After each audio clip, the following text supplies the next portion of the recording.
Hello guys, welcome to my channel. So guys, लकडाउननि थाखाय आं गोबाव सम भिडिअ रेकर्डिं खालामनो हायाखैमोन, बेनि थाखाय आं आपल'ड खालामबाय थानो हायाखै, बेनि थाखाय आं गिबियावनो निमाहा बिबाय। जों दिनै बिदिब्ला एक्सारसाइज 2.3 नि जोंहा क्वेश्चन नम्बर 3 नि सल्युशन्स खालामनो थांगासिनो दङ, बेनि थाखायनो भिडिअखौ जोबजासिम मोजाङै नायलांगोन होननानै आं आसा खालामबाय। So एक्सारसाइज 2.3 नि क्वेश्चन नम्बर 3 आव दङ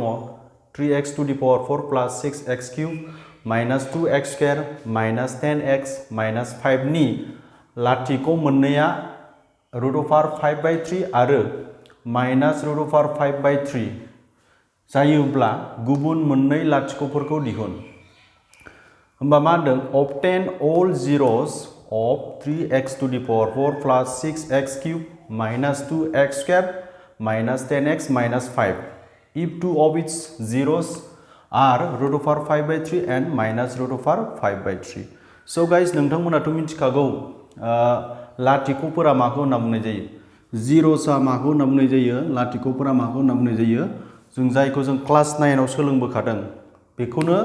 जों बावहाय आरोबाव मोनफिनदों लाथिख' होननानै। दा बे लाथिख'फोरा मा आं बेखौ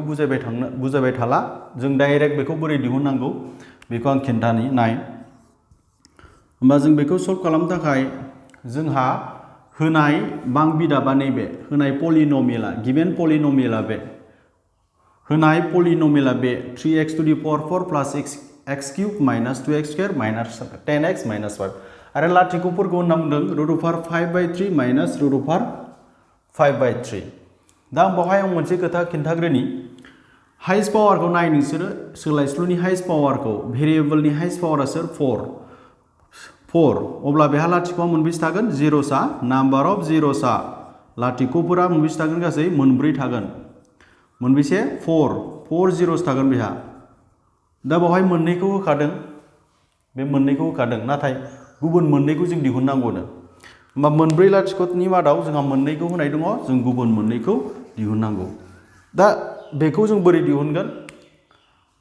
होमबा जोङो लिरगोन गिभेन जेर'स आर बा होनाय लाथिख'फोरा गिभेन जेर'स आर, जों बेखौ बोरै लिरगोन? गिभेन जेर'स आर।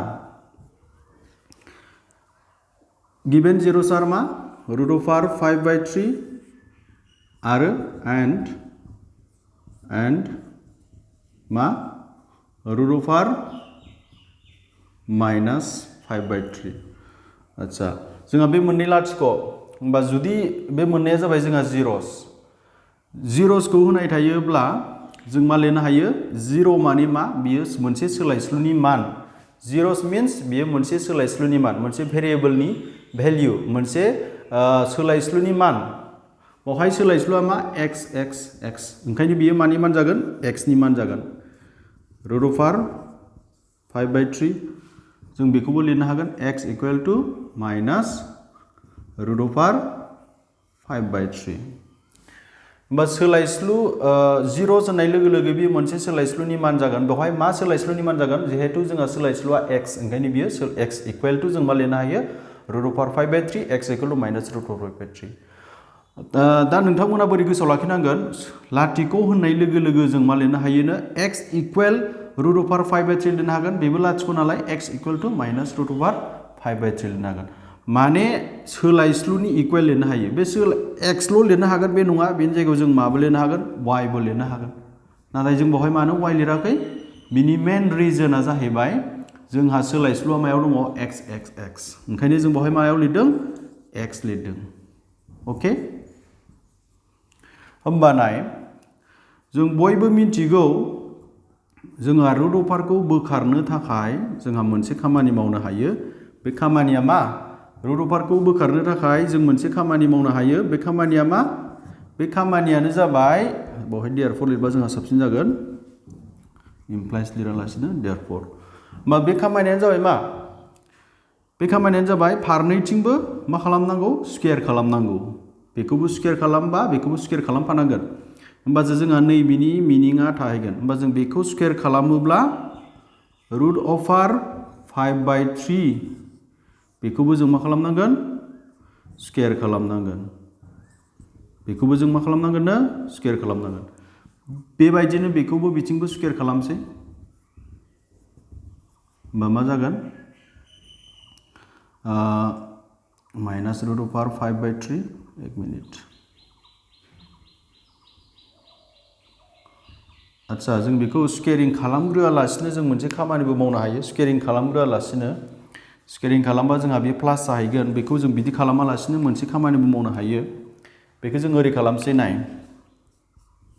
बेखौ बिथिं बारहो होमबा मा जागोन जोंहा साबसिन जागोन इकुवेल टु 0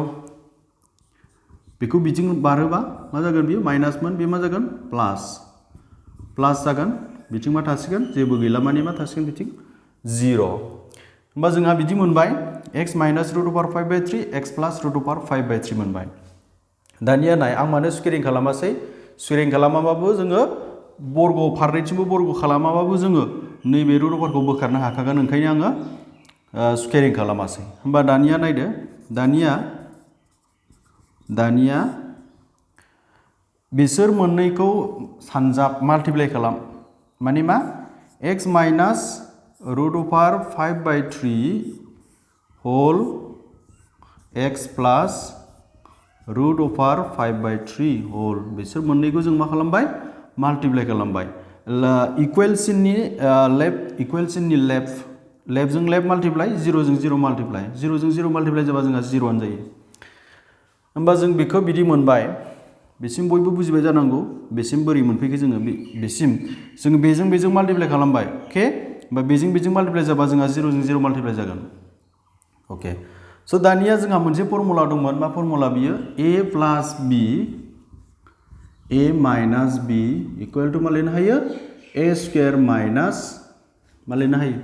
b स्कुवेर लिरनो हायो a square minus b square लिरनो हायो जों बे फर्मुलाखौ सेम एप्लाइ खालामगोन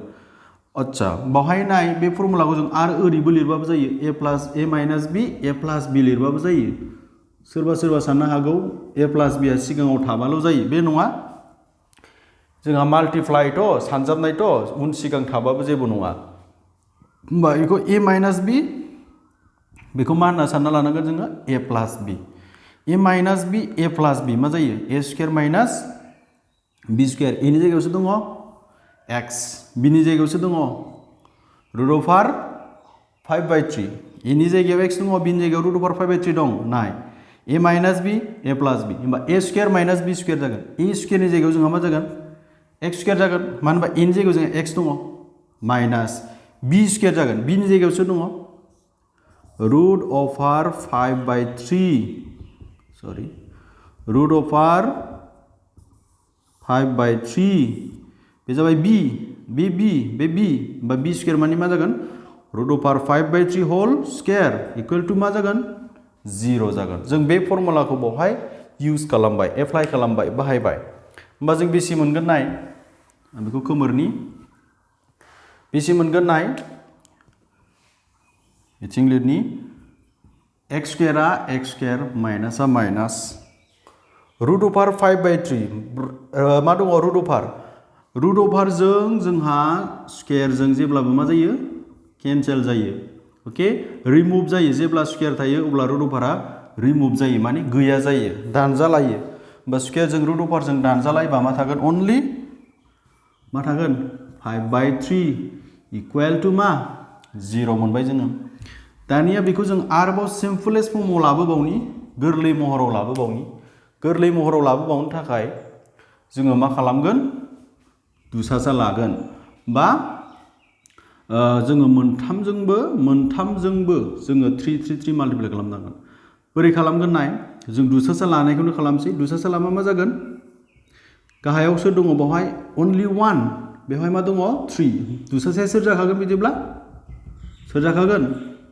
3 जाखागोन गाहायाव 3 ल' दङ बावहाय 1 दङ नाथाय जोंहा 1 जों 3 जों दुसासाया सोर जागोन एलसिएमा सोर जागोन एलसिएम 1 आरो 3 नि एलसिएमा सोर 3 ओके होमबा जोंहा 3 जाबाय होमबा बावहाय मा थायोमोन 1 बा 1 जों 3 जों 1 आ 3 खौ डिवाइड खालामबा माखौनो मोनफिनगोन नोङो 3 खौनो मोनफिनगोन ना होमबा बे 3 जों x स्कुवेर जों सानजाबबा मा मोनगोन माल्टिप्लाइ खालामबा 3x स्क्वायर माइनासा माइनास 3 जों 3 डिवाइड खालामबा मा मोनो 3 जों 3 डिवाइड खालामबालाय मा मोनो 1 बा 1 जों 5 जों माल्टिप्लाइ खालामबा मा मोनगोन 5 इक्वल टु मा जाबाय जोंहा 0 जाबाय इक्वल होमबा जों बेखौ आरोबाव सिम्पलेस्ट फर्माव लाबोनो थाखाय जोङो 3 खौ बेजों माल्टिप्लाइ खालामसै होमबा 0 इनटु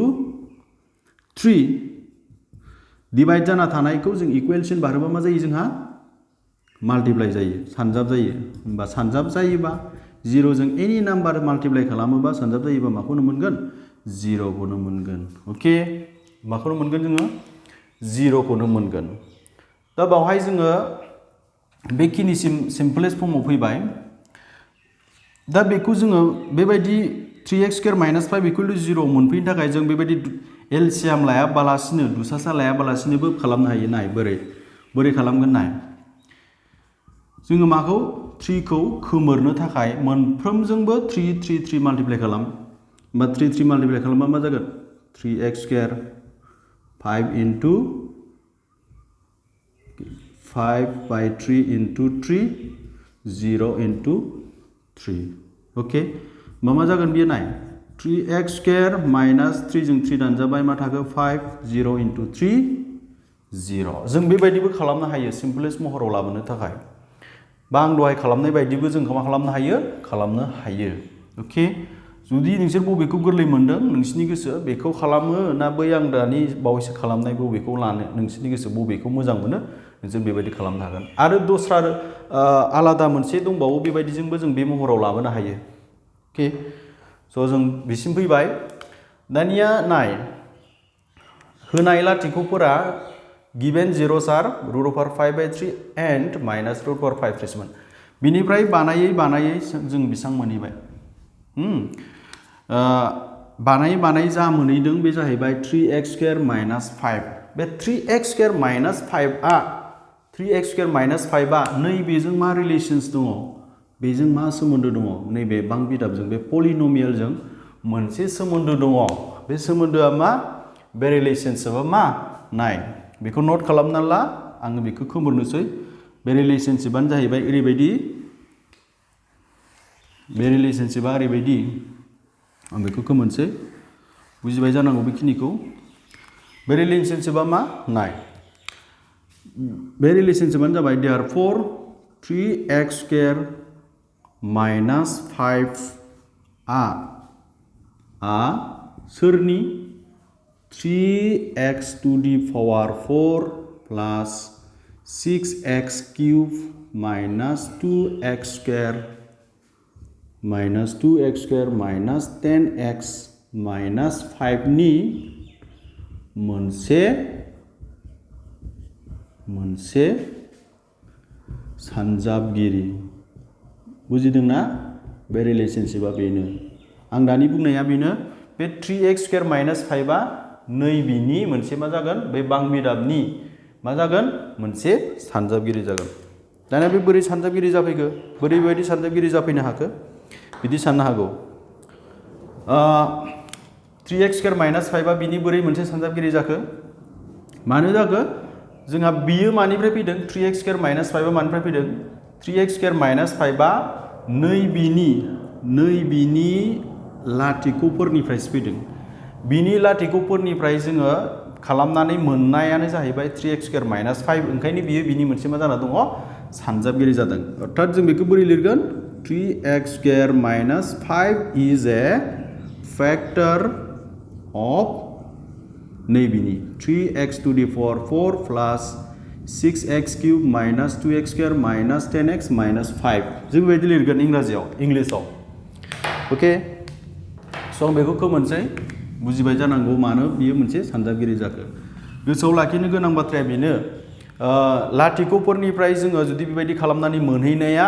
बै बां बिदाबनि मा जागोन जेब्लाबो मोनसे सानजाबगिरि जागोन गोसोआव लाखि स' बियो मोनसे सानजाबगिरिब्ला जेरैहाय 3 into 2 बेसेबां जायो जोंहा 6 that means 3आ सोरनि मोनसे सानजाबगिरि 6 नि मोनसे सानजाबगिरि 3 is a factor of 6 होमब्ला मा बेनिफ्राय जों मा खालामनो हायो 3आ सोरखौ डिवाइड खालामनो हानांगोन 6 खौ डिवाइड खालामनो हानांगोन obviously 3 आ 6 खौ डिवाइड खालामनो हायो 3 into 2 बेसां 6 रिमाइंडारा आद्राया रानखोन्दाया 0 तारमाने जेब्ला मोनसे नाम्बारा बा मोनसे पलिनोमियेला मोनसे नाम्बारनि बा मोनसे पलिनोमियेलनि मोनसे सानजाबगिरि जायो अब्ला बियो बेखौ ग्रोब डिवाइड खालामनो हायो राननो हायो नाम्बारनि एग्जाम्पलखौ लाना बुंबाय आं 3 आ 6 खौ ग्रोब डिवाइड खालामनो हायो ओंखायनो 3 आ 6 नि मोनसे सानजाबगिरि एबा मोनसे फैक्टर ओके थिग बिदिनो पलिनोमियल अर्थात बांबिदाबनि केसआवबो बेबायदिनो एखे होमबा जों मा खालामनो हायो 3x² - 5 आ नैबे बांबिदाबखौ मा खालामनो हानांगोन डिवाइड खालामनो हानांगोन रिमाइंडारा मा जानांगोन 0 जानांगोन मानो होनबा बियो बिनि मोनसे सानजाबगिरि स' जों ओंखायनो रानगोन 3x² - 5 जों सोरखौ डिवाइड खालामगोन 3x to the power 4 plus 6x³ minus 2x² minus 10x minus 5 खौ जोङो सोरजों डिवाइड खालामगोन 3x² - 5 जों डिवाइड खालामगोन ओके होमबा जों बेखौ बोरै डिवाइड खालामगोन बेखौ जोङो बोरै डिवाइड खालामगोन जों सिगांनि भिडिअ'आव जेरैबायदि डिवाइड खालामबोदों बेबायदिनो सेम प्रसेसखौ जों बाहाय इउज खालामगोन बाहायगोन होमबा नाय सिगां हाइस्ट पावार गोनां बिदाबखौ नायग्रो हाइस्ट पावार गोनां बिदाबा सोर 3x to the power 4 बावहाय हाइस्ट पावार गोनां बिदाबा सोर 3x² होमबा जों मा नागिरनांगौ 3x² जों मा सानजाबोब्ला माखौ मोनगोन 3x to the power 4 खौ मोनगोन जों बेखौ नागिरनांगौ नैबेजों मा सानजाबोब्ला नैबेखौ मोनगोन मा माल्टिप्लाइ खालामोब्ला मा माल्टिप्लाइ खालामबा x² माल्टिप्लाइ खालामोब्ला 3x² जों x² माल्टिप्लाइ खालामबा मा मोनो 3x to the power 4 मोनो होमब्ला 3x² जों मा माल्टिप्लाइ खालामनांगोन x² माल्टिप्लाइ खालामनांगोन 3x² जों x² माल्टिप्लाइ खालामबासो मा मोनगोन जोङो 3x to the power 4 बे फर्स्ट केस दानिया 3x² जों x² माल्टिप्लाइ खालामनानै जों जिहेतु 3x to the power 4 मोनबाय बै माल्टिप्लाइ खालामग्राजों नैबेजों नोंहा जे मोनसे लोगोआव दं सोर बेयो -5 बे -5 जों x² खौ नोङो मा खालामनांगोन माल्टिप्लाइ खालामनांगोन होमबा माल्टिप्लाइ खालाम सानजाब 5 जों x² जों सानजाब 5 जों x² जों सानजाबा मा जायो 5x² जायो बहा फज'गोन x² गोनां सिद्दा फज'गोन जोङो ओमफ्राय बेयो मामोन माइनास बियो प्लास होमबा मा जागोन सिना -5x² जागोन बे माइनास बियो प्लास माइनासजों प्लासजों माल्टिप्लाइ खालामबा मा जायो माइनास जायो होमबा जोंहा नैबे स्क्वेरनि सिद्दा फज'गोन बेखौ जोङो -5x²। दानिया आरोबाव गैबावला जोंहा बेजों लोगोसे गैबावला जुदि बेजों लोगोसे दंबावोबा जों आरो माल्टिप्लाइ खालामलांबाय थागोन जिहेतु गैला जों ओंखायनो बेवहाय एबार साबस्ट्रेक्सन खालामसिगोन दानख'सिगोन जोङो होमबा दानख'बा -5 आ -5 थागोन -10x आ 10x आनो थागोन अके गोजौनिया बेनो बे थागोन जास्ट गाहायनिखौल' नाय बाहाय माइनासमोन ना बे मा जासिगोन प्लास जासिगोन बे मा जासिगोन बे जेबो गैया माने प्लास होमबा बे मा जागोन माइनास अके होमबा दानिया जोङो +6x³ आबो गोजौआव दङ ओंखायनो बियो +6x³ आनो थागोन नै बिसोर मोननैजों मा जागोन मोनसेया माइनास जाबाय मोनसेया प्लास जाबाय बे माइनासखौ लाला नैबे प्लासखौसो लासिगोन मोनसेया -2x² मोनसेया +5x² होमबा बेसेबां जागोन -2x² + 5x² बेसेबां जागोन प्लास मा जागोन 3x² जागोन मानो 3x² जाखो बयबो मिथिगौ बे मोनसेया माइनास बे मोनसेया प्लास मा खालामनांगोन माइनास खालामलायनांगोन दानख'लायनांगोन जोङो दानख'लायबा बेसे मोनगोन 3x² मोनगोन अके स' जोंहा बेसेबां लेभेलाव फैबाय आरोबाव जों बेबायदिनो सेम प्रसेसै जों डिवाइड खालामबावगोन हाइस्ट पावारा सोर हाइस्ट पावार गोनां बिदाबा 6x³ 3x² 3x² जों मा माल्टिप्लाइ खालामोबा 6x³ मोनगोन 3x² जों मा माल्टिप्लाइ खालामोब्ला 6x³ मोनगोन मा माल्टिप्लाइ खालामबा मोनगोन 2x 3 2 जा 6 x² जों x जों माल्टिप्लाइ खालामबा मा मोनो x³ मोनो होमबा जों मा माल्टिप्लाइ खालामगोन प्लास 2x माल्टिप्लाइ खालामनांगोन जोङो मानो प्लास 2x माल्टिप्लाइ खालामनांगोन नाय बेबो प्लास बा जोंबो प्लास 6x क्यूब मोनगोन अके बा 3x स्क्वायर जों प्लास 2x जों माल्टिप्लाइ खालामबा मा मोनो 3x स्क्वायर जों प्लास 2x जों माल्टिप्लाइ खालामबा मा मोनो 6x क्यूब मोनो बेजों लोगोआवसो दङ -5 जों प्लास 2x जों माल्टिप्लाइ खालाम सानजाब -5 जों 2 जोंल' सानजाबलाय नोंसोर -5 जों 2 जोंल' सानजाब मा मोनो -10 लोगोआवसो दंदेरो बेहा x ओंखायनो बाव मा फैगोन -10x बुजिबाय जानांगौ अके होमबा जोङो बेखौ आरोबाव दानख'नोसै साबट्रेक्शन खालामसै दानख'बा जोंहा -5 आ -5 आनो फैगोन बे मा जासिगोन बे प्लास जासिगोन अके एक मिनिट बेयो मा जासिगोन प्लास जासिगोन होमबा बे -5 आ -5 -10x समान सिना बेलेग जाबाय 0 जासिगोन -10x + 10x समान सिना बेलेग 0 जासिगोन होमबा जोंहा बे 0 जाबाय बेहा फैगोन 3x स्क्वायर दानिया नायदो बेबो मा जासिगोन बे प्लास जेबो गैया माने प्लास बेबो मा जासिगोन माइनास होमबा बे प्लास बे माइनास समान बेबो 0 जासिगोन होमबा आल्टिमेटलि जोंहा मा थालांखो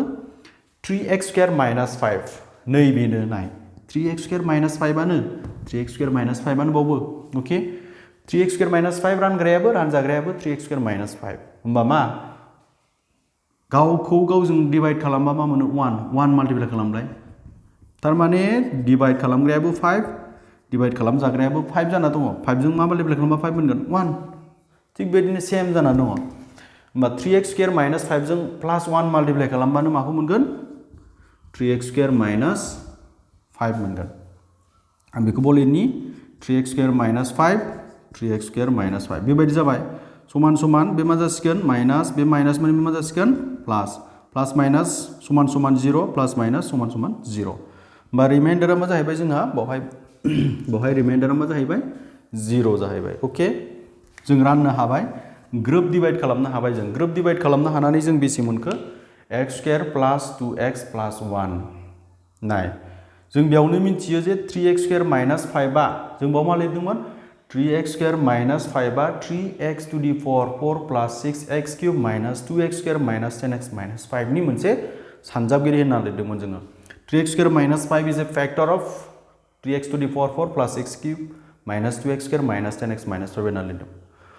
मानो लिरनो हादों बिनि मेन रिजोना नै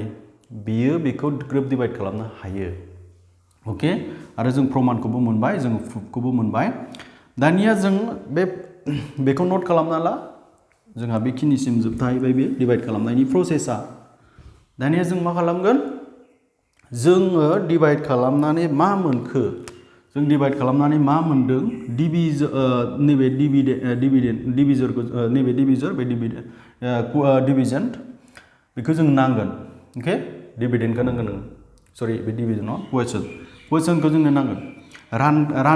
राननानै मोननाय रानगासैखौ जोंनो नांगोन कुवेसनखौ नांगोन बा कुवेसनखौ जों बोरै बानायगोन नाय बेखौ नोट खालामना ला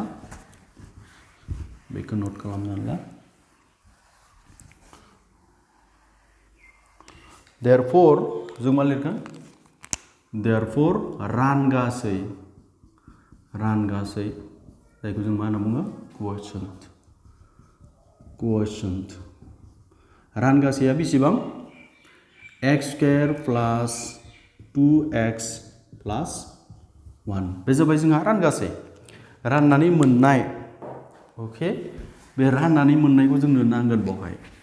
राननानै मोननायखौ बे राननानै जा मोनबाय बेखौ जों नांगोन बेनिफ्रायनो जों एन्सारखौ मोनगोन जोंहा बोरै जागोन बेनिफ्रायनो एन्सारखौ मोनगोन जोङो बेवहाय मा प्रसेसखौ इउज खालामगोन मा स्ट्रेटेजिजों जों बेखौ सल्भ खालामगोन नाय नोंथांमोना बयबो मिथिखायो जायखौ जोङो एक्सारसाइज मायाव इउज खालामदोंमोन 2.2 नि क्वेश्चन नम्बर 1 बावहाय जों बाहायदोंमोन बे सेम प्रसेसखौनो जों बावहाय बाहायगोन लाथिख' दिहुननायाव बाहायगोन होमबा नाय जों मानो बेखौल' लाखो बिनिफ्रायनो जोंहा गुबुन मोननै लाथिख'खौ मोनगोन बे रानगासैनिफ्रायनो जोंहा गुबुन मोननै लाथिख'खौ मोनगोन ओंखायनो जों बेनिफ्रायसो दिहुनगोन गुबुन मोननै लाथिख'खौ ओंखायनो बेखौ लादों होमबा नाय जों मा खालामगोन बेवहाय एक्सबो गैयि एक्सजों थाफायि एक्स स्क्वायरजोंबो थाफायि अर्थात दिदोम अनजिमा कनस्टेन्ट नाम्बारजों जोङो बे हाइस्ट पावारनि थाफादेर माने एक्स स्क्वायरनि थाफादेरा सोर बेवहाय सोर 1 बे 1 जों जोंनि बे दिदोम अनजिमाजों कनस्टेन्ट नाम्बारजों जों सानजाबगोन माल्टिप्लाइ खालामगोन बा 1 जों 1 माल्टिप्लाइ खालाम मा जायो 1 into 1 मा जायो 1 जायो 1 जायो होमब्ला जोंहा 1 जायो नङा होमब्ला 1 जों 1 माल्टिप्लाइ खालामबा 1 जायो गेजेराव x जों थानायखौ नायदो x जों थानाया सोर 2 x जों थानाया सोर 2 दिदोम अनजिमाजों x स्क्वायरनि थाफादेरजों सानजाबनानै मोननाया जाबाय 1 आरो x जों थाफानाय अनजिमाया सोर 2 जों बे मोननै नाम्बारखौ नांगोन होमबा जों ओरैबायदि अनजिमा नागिरनांगौ जाय अनजिमाखौ जोङो सानजाबोब्ला जों मा मोननांगोन 1 मोननांगोन नाथाय दाजाबोब्ला दानख'योब्ला प्लास खालामोब्ला माइनास खालामोब्ला 2 खौ मोननांगोन होमबा बे अनजिमाया मा 1 into 1 से सानजाब से दाजाब से 2 1 plus 1 2 होमबा जोंहा अनजिमाखौ मोनबाय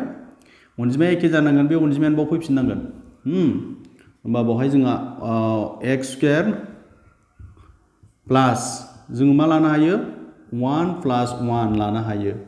जों बेबायदि लिरगोन बेबायदि लिरगोन जोङो ओके एक्स स्क्वायर प्लास 2 नि जायगायाव जों मा 1 plus 1 खौ लाबाय होमबा मा जागोन बियो बे x आ बावहाय थांनाय लोगो लोगो मा जागोन 1x बेजों माल्टिप्लाइ जानाय लोगो लोगो मा जागोन 1x बे x आ 1 जोंबो बेजोंबो माल्टिप्लाइ जागोन सानजाब जागोन होमबा मा जागोन x स्क्वायर प्लास ब्रेकेटखौ बोखारदो ब्रेकेटखौ बोखारबा जों बेबायदि मोनगोन दानिया जोङो मा खालामगोन प्लास प्लास प्लास प्लास प्लास प्लास जाबाय बियो सिना सोलायनाय नङा बिसोर मोननैजों कमन लागोन बेसोर मोननैजों जोङो कमन लागोन कमन बा एक्स स्क्वायर आरो एक्स नि जायगायाव जों मा कमन लानो हायो एक्स स्क्वायर मोनसेया एक्स बिसोर मोननैनिफ्राय जों मा कमन लानो हायो एक्स कमन लानो हायो ओंखायनो जों मा कमन लानोसै एक्स होमबा मा थागोन एक्स माने एक्स थागोन मा थागोन 1 नाय एक्स जों एक्स माल्टिप्लाइ खालामबा मा मोनगोन एक्स स्क्वायर एक्स जों 1 माल्टिप्लाइ खालामबा मा मोनगोन 1x थिग बेबायदिनो बेयावबो मा कमन लानो हागोन नाय बावहाय 1 दं बावबो 1 दं बाव x दं बाव x गैया बावहाय जों सोरखौल' कमन लानो हागोन 1 खौल' 1 जों x जों सानजाबोब्ला 1x 1 जों 1 सानजाबोबा 1 बावबो x plus 1 दं बावबो x plus 1 दं x plus 1 कमन ला होमबा मा थागोन बाहेराव थानाय x plus 1 थागोन होमबा जों बेबायदि मोनहैबाय रानगासैखौ जोङो सानजाबगिरि बिजिरनानै जोङो x plus 1 आव मोनहैबाय बिदिब्ला बे रानगासैनिफ्राय जोङो लाथिख'खौ बोरै दिहुनगोन therefore x equal to मा जानांगोन x बावहाय जोङो मा पुट खालामोब्ला -1 पुट खालामबा बे मा जागोन 0 जागोन ना बावबो -1 पुट खालामबा मा जागोन 0 जागोन अर्थात थारमाने जों मा लिरनो हागोन रानगासैया जोंहा बेमोन x square plus 2x plus 1 equal to 0 माने माया 0 बिनि जायगायाव जों मा लिरनो हायो नाय x प्लस 1 इक्वल टू मा लिरनो हागोन 0 लिरनो हागोन नङा होमबा नैबे जाबाय रानगासैया 0 जायोब्ला x प्लस 1 आबो मा जागोन जोंहा 0 जागोन माने नैबे सांनि जायगायाव जों नैबेखौ लिरनो हायो ओके होमबा बिनिफ्राय जों x प्लस 1 इक्वल टू मा लिरनो हायो 0 नङाब्ला जों मा लिरनो हायो x प्लस 1 मोनसेजों 0 लायो बे मोनसेजों 0 लिरनो हागोन नङाब्ला बे मोनसेजों 0 लिरनो हागोन बुजिबाय जानांगौ जों बेखौ मानो बिदि लिरखो बावहाय बोरै 0 फैखो नाय जोङो x नि भेल्यु दिहुननो थाखाय बे 0 खौ लादों माने x square plus 2x plus 1 equal to 0 जायोब्ला जोंहा मा जागोन x प्लस 1 इक्वल टू मा जागोन 0 जागोन मानो 0 जागोन नै बिनिफ्रायनो जों बेखौ मोनदों जिहेतु ओके जों बिनि थाखाय बेखौ लिरदों होमबा x इक्वल टू मा जागोन बेखौ बिथिं मारोबा मा जागोन -1 बेखौ बिथिं मारोबा मा जागोन -1 स' x नि मोननै मान मोनबाय जोङो मोनसेया जाबाय -1 मोनसेया जाबाय -1 होमबा बे मोनसे -1 आरो बे मोनसे -1 दहाय जों x नि मानखौ जों बेसे लादोंमोन फार्स्टआव मोनसेखौ 5/3 लादोंमोन आरो मोनसेखौ मा लादोंमोन √5/3 लादोंमोन। होमबा बे मोननैयानो जोंहा गुबुन मोननै लाथिख' आरो बेवहाय जों x नि गुबुन मोननै मोनबावबाय बे जाबाय -1 आरो बे -1 बे मोननैयानो गुबुन दिहुननो गोनां मोननै लाथिख'। स' जों ओंखायनो लास्टआव लिरगोन देयरफर दिहुननो गोनां गुबुन मोननै लाथिख'आ देयरफर zeros are -1 आरो -1 and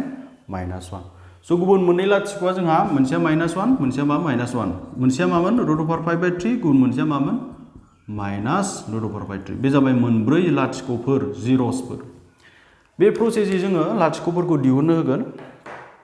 जेब्ला लाथिख'फोरखौ सोङो गुबुन मोननै लाथिख' होनानै गुबुन मोननै लाथिख'खौ दिहुननो होयोब्ला जों बे प्रसेसै इउज खालामो। जुदि नैबेखौ होनाय दङब्ला जों बेखौ मोनहैगोन, बेखौ होनाय दंब्ला बेखौ मोनहैगोन। अके स' क्लियार जाबाय जानांगौ बेखौ बोरै खालामो एसे प्रसेसा गोलाव जिहेतु बियो 3 नाम्बारनि ओंखायनो एसे गोलाव जागोन। गोलावब्लाबो इजिसो जुदि स्टेप बाय स्टेप जों खालामलांबाय थायोब्ला जों बेखौ इजिलि सल्भ खालामनो हायो, जेबो गोरानि बाथ्रा नङा। जास्ट जों बुजिनांगौ, बुजिनानै जों बेखौ बोरै सल्भ खालामनांगौ, मा प्रसेस बाहायदों, मा स्ट्रेटेजि बाहायदों, बे खायदा स्किल्सफोरखौ जुदि जों गोसोआव थाब्लानो जों इजिलि सल्भ खालामनो हायो। स' आंनि बे भिडिअखौ नायनायनि थाखाय जोबोद साबायखर। आंनि नेक्स्ट भिडिअआव लोगो मोनबावगोन होननानै नोंथांमोनखौ आसा खालामबाय। Thank you.